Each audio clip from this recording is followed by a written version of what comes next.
WPRA 990 in Puerto Rico, USA, my friends. We are going to be talking to a friend about the food crisis that has been going on the island.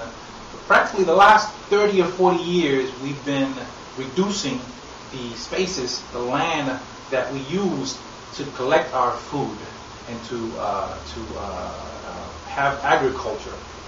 This is really a problem not only for Puerto Rico. We know it's we're seeing the same problems going on in different parts of the world, and it's because of the growth in population, or is it because of the great corporations are trying to control the food production so they can control the population or the growth in population, or is it a genocide imposed by those with interest to maintain the control, the dictatorship, worldwide dictatorship on the resources? I'm not sure.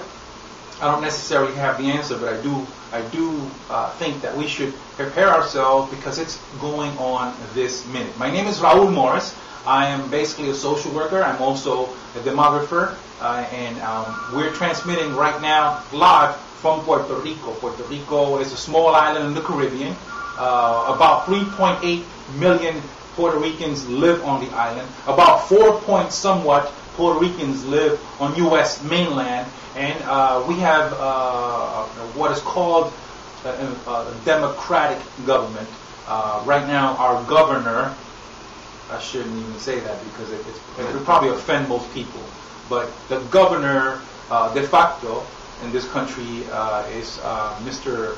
Luis Fortuño. This individual, this person, has been governor for the last 2 years. Short and sweet. In the last 2 years, more than 100,000 people have lost their jobs. This guy came in with a stroke of a pen in the first month and fired 30,000 people. And for a country as small as ours, it's a lot of people. And the economy is in shambles. This guy is also trying to become the vice president of the U.S. This is my theory, because he's really doing a good job of making friends in the Republican Party. He's a big collector of Republican money, and he's practically the face of the Republican Party in the East Coast of the U.S. Let that be Florida, New York, and he's been doing a lot of flying in and out of Puerto Rico. This party is this part of the world. He's basically abandoned, but he's doing a lot of campaigning over in the U.S. I have a friend who's with me. We're going to talk a little bit about what's been going on in Puerto Rico and the food crisis. And you can start with just presenting yourself. Thank you for giving me the opportunity. My name is Jorge Sepulveda. I come from Aguada, Puerto Rico. I represent the environmental and community group named Environmental Citizens of Aguada for Environmental Conservation. Thank you for being here. Thank you for being here. And it's important that we discuss this, and we're discussing it in English because we understand that there's a lot of people in the U.S. and other parts of the world who probably don't know that there's also a food crisis in Puerto Rico, a small island, and an island that has so many opportunities to be able to for agriculture. We can practically this is summer all year long. We have a lot of water, abundance of water. We have great rain. We have sun all the time. I mean, this is the Caribbean. It's 90 degrees every day practically. But we have been using our land for what? Okay. One of our achievements is we built the second agricultural reserve in Puerto Rico. Okay. Now in Aguada, that is named Valle del Coloso Valley. Now, this is the only, there are two main reserves in Puerto Rico. All of this is in the west. We have the luck to have this reserve in the west area in Puerto Rico. The very east in Lajas is the biggest reserve in Puerto Rico. So it's not agricultural reserve in Puerto Rico is the biggest, the one in Aguada. The biggest is in Lajas. Oh, Lajas. And the second is in Aguada. But that in Aguada is now for production is produce the food now. This is the only. What do they have over there? Like plátanos, plantains, and yuca, other hortalizas, tomatoes, the lettuce. Okay, lettuce, tomatoes. Yes. Let me ask you, for the people who don't know about the size of Puerto Rico, we are 100 and something by 40 miles, right? We're not that big. We're a small island, but we have some great terrain. Yeah.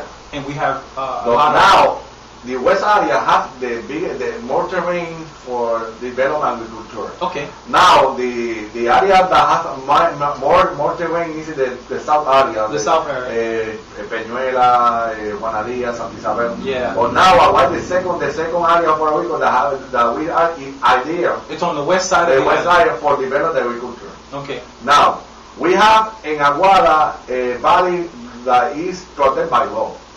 We protect by law. This law is made in 2000. The law 142, but now it's threat. This law protects this from developing, right? Yeah. From construction. For construction or for other activity that is not agriculture. Has nothing to do with agriculture. Okay. But now the current government of Puerto Rico, Mr. Fortuno and his friend has other plans for this valley that is not for agriculture. Yeah, yeah. He wants to construct, he wants to build, he wants to destroy. He wants to do a road in the middle of the valley. A road? A road. You mean like for cars? Yeah, for cars. You can't eat cars, you can't eat pavement, no, you can't eat... The problem is that this road is impact directly the terrain that is in production, in agricultural production right now. Usually when they put a road, they're going to put houses. And displace and fire the agriculture that is now in activity right now here. Okay.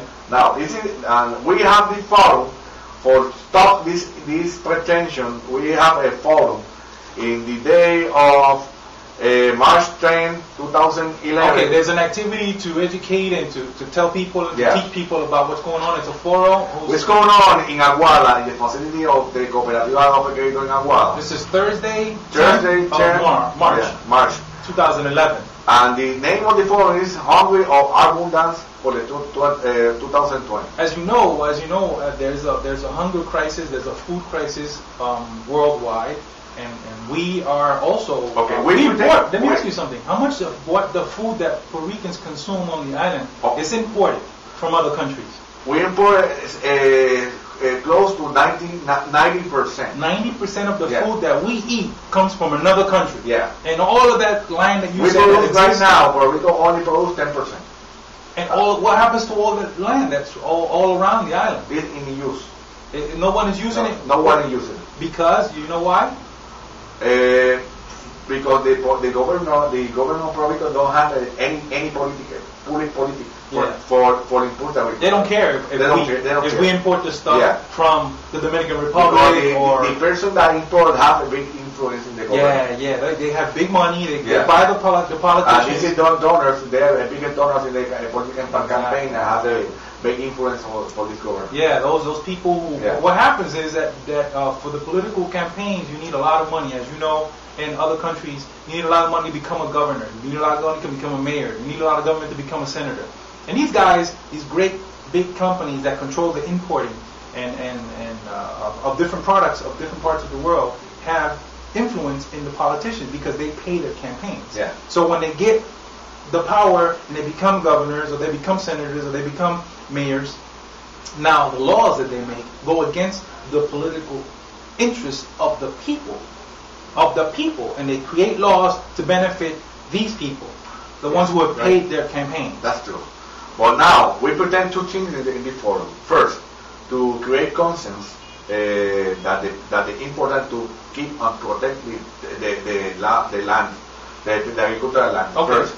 Now, second is the imports by worldwide. There are a food crisis. There's a food crisis worldwide, exactly. Because Puerto Rico have this problem that import all the 90%, and we have in the future many problems for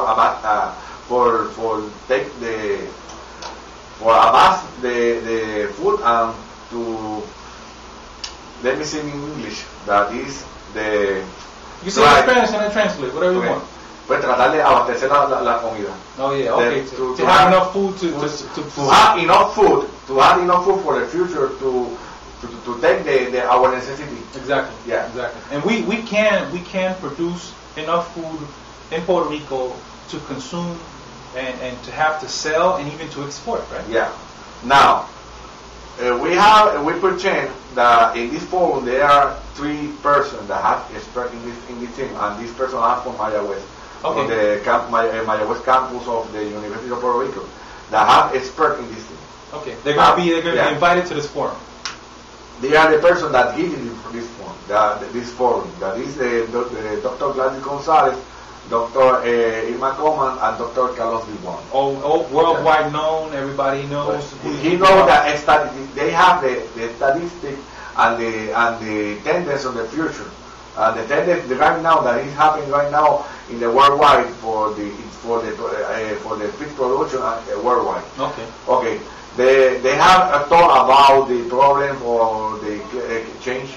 Climate change. Yeah. How this climate change affect the production of food. Mm-hmm. What problem Puerto Rico that depend only for the exportation.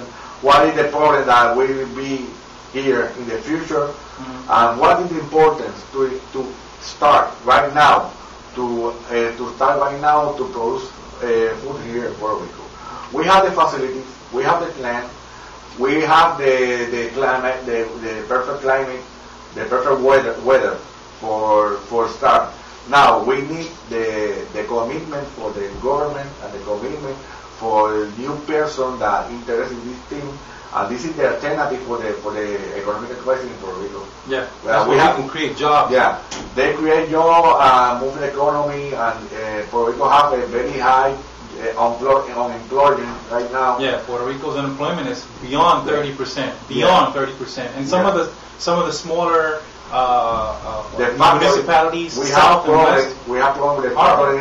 It's going right now. They've gone to the Dominican Republic, they've gone to India, they've gone to China, like most of the world has experienced. Even today in Ireland, they're having the same problem. I mean, the economy has totally crumbled, and they've gone, the companies that were there, pharmaceutical companies and developing countries, basically they went to other countries because they don't have to pay insurance, they don't have to pay health, they don't have to pay so many things.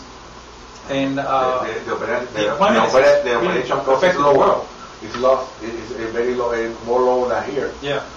Now, but we are pretending that for now, this forum we are to invite many students for the school. Okay. We are invited the general public in Aguada or the Midway area. We're going to give this message that it's important that Puerto Rico will have very soon a food crisis. Yeah. And we not take action right now. Our son and the future generation, we have biggest problem for for keeping the food, for feeding our people now. Mm-hmm. Yeah. Well, I thank you for being in this program. This is Radio Wemba transmitting live from Casco Camp 2010, 2010. We're basically going to invite you on another occasion so we can. We focus now in this center. We are going to focus in the young people for mm-hmm. For the young people. We are focused in the student or the public student for the school. Okay. That create conscience and make the motivation. Right. I'm going to the motivation to enter on this campus. Yeah. This campus have a very a great opportunity to job. Yeah. A great opportunity to have business. Sure. That's it. Everybody's got to eat. I mean, yeah. Food is something that we can't do without. Yeah. I mean, we can do without cars. Yeah. But we can't do without food. Yeah. So anyway, we're gonna leave now. We're gonna go post this, and people can visit and definitely invite themselves. Okay. I want to invite every speaker community, English community that we have here. This conference have English. Okay. You have in total convenience or total. You can make question in English. We don't have any problem to answer this question. Okay. Okay. Now the name of the forum is Hungry on Abundance to 2020. We're going to celebrate in Aguada in the 6 p.m. 6 p.m. or March 10, March 10, 2011, 6 6 p.m. p.m. in the facilities of the Cooperativa de Ahorro y Crédito in Aguada. We are going. We located in the complex, cooperative complex in Aguada in the road 115. We're gonna. That's the road. This is the road 115. This is the physical location of the facilities. And we're gonna invite you for another program in Casco Convent Radio MV, so we can also talk about some of the now we are planning. We not pretend to finish this initiative in this form. Exactly. We are going to continue to make another initiative, another activities. One of them is to make a course of a short course of agriculture. Yeah, workshops on how to create your own agriculture in your own home. Yeah. So you can get huerto casero, huerto casero in English. All right. So we'll invite you for the next time on this program. Okay, we are going to next time on this program, and we are going to announce the workshop. The workshop and the day that is made to do, and the day this workshop is going to do. We're planning to make it here in Aguada in the cooperative, in the facility of the cooperative. Thank you for being here. Yeah, thank you. It's a pleasure for us having you here on this program. It's important that the person take my advice for the audience is keep informed for this thing. Exactly. Keep informed in the education yourself. Research, make research. We make research for this thing in the internet. There are every day I will see new information about this thing. Okay. Yeah. Thank you. This is Radio MV. We're live from Mayagüez, Puerto Rico. Thank you.